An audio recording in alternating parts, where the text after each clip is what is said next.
Great, I'll say, because I had fun. Uh, I think it was a very new space for me. मैंने कभी reality shows किए नहीं और कभी consume भी नहीं किए, तो it was a very new space for me and I had my bit of fun. मैंने बहुत कुछ सीखा. To be grateful for the smallest of the things in life. जो छोटी छोटी चीज़ें होती हैं, अंदर खाना नहीं मिला तो पालक चिकन खा खा के अभी पालक चिकन में 2 साल देखना नहीं चाहता. And that's what I said. And मैं अपनी फैमिली से पहली बार इतने दिनों के लिए अलग हुआ था, तो I never knew that how would it feel, but अब मुझे पता है कैसा फील होता है. And I am back as a stronger person. एंड मुझे ऐसा समझ में आता है कि अगर मैं ये नहीं करता या करता जो कुछ भी है, आई थिंक लिखा होता है and it was the part of my journey and I am happy to be here. Disappointed नहीं है थोड़ा जल्दी इविक्ट हो गया आपके हिसाब से? सी, इट्स अ गेम. डिसअपॉइंटमेंट तो मैं वर्ड यूज़ नहीं करूँगा, but it's just a game. ये मेकर्स की चॉइस है कि वो किसको निकाल के फिर से वापस ले आते हैं गेम में, और फिर आप you can not question them actually. But yes, of course, मैं I was playing my game well. मैं I was the only inmate who was green from the very first week. मैं कभी जजमेंट डे में नहीं गया, God bless you. मैं कभी judgement day में कभी नहीं गया. I don't reveal any of my secrets and I was playing pretty well. मुझे ऐसा लगता है, और that was my game play.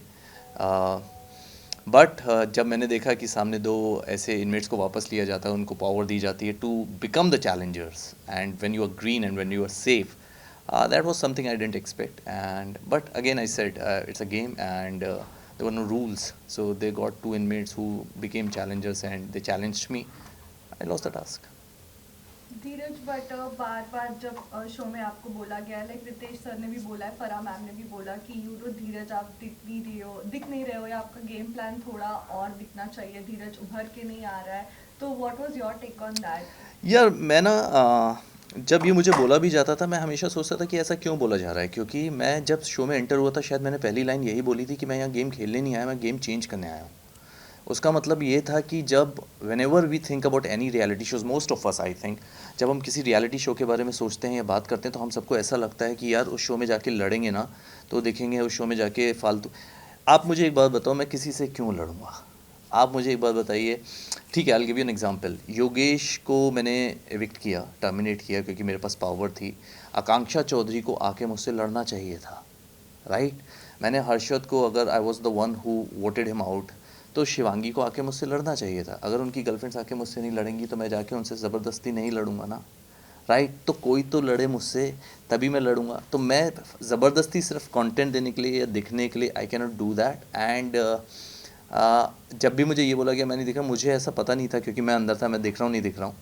मुझे ये था कि मैं जो हूँ इंसान, the show was all about owning your own truth, and मैंने वही किया. मैं यही इंसान हूँ, मैं ऐसा ही हूँ.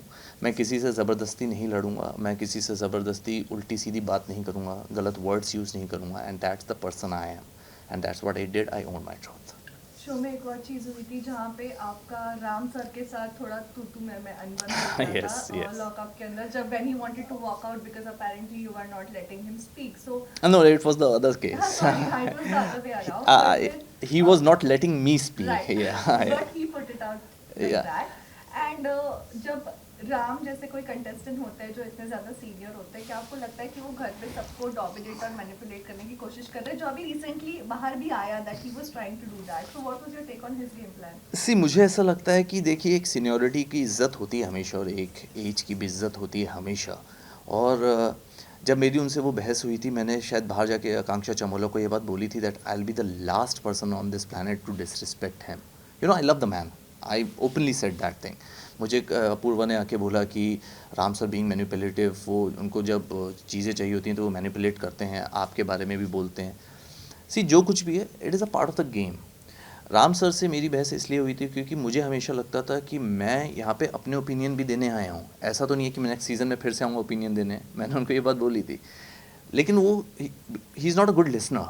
उनका क्या होता है कि आप, he is always ready with his answers. So जब आप उनको कुछ बोल रहे हो, तो वो ये नहीं, आपको सुन नहीं रहे हैं, he is preparing his next answer. So उस केस में आपकी कॉन्वर्सेशन वन वे नहीं हो सकती. You need to give you. उस दिन क्या हुआ था कि he was speaking to Chamola and me, and then suddenly I gave some, I was interacting with him, और मैंने सिर्फ सिर हिलाया था, उस पर वो इतना बवाल हो गया कि तूने सिर भी क्यों हिला दिया, I can not speak. I said, I will give my opinions. I'm not a stand here. I'm not a mic stand here who will just be like this and listening to you. But the person he is, the very next morning, he hugged me out. And he hugged me and he said that, I love you. And बहुत अच्छी बात थी कि उस दिन के बाद उन्होंने वो टॉपिक कभी रिविज़िट नहीं किया. उस दिन के बाद उन्होंने हमेशा मेरी बात सुनी, उन्होंने मेरे ओपिनियन सुने और उसको importance the. And that's what I liked. मुझे ऐसा लगा कि शायद ये बात मुझे पहले कर लेनी चाहिए थी उनसे.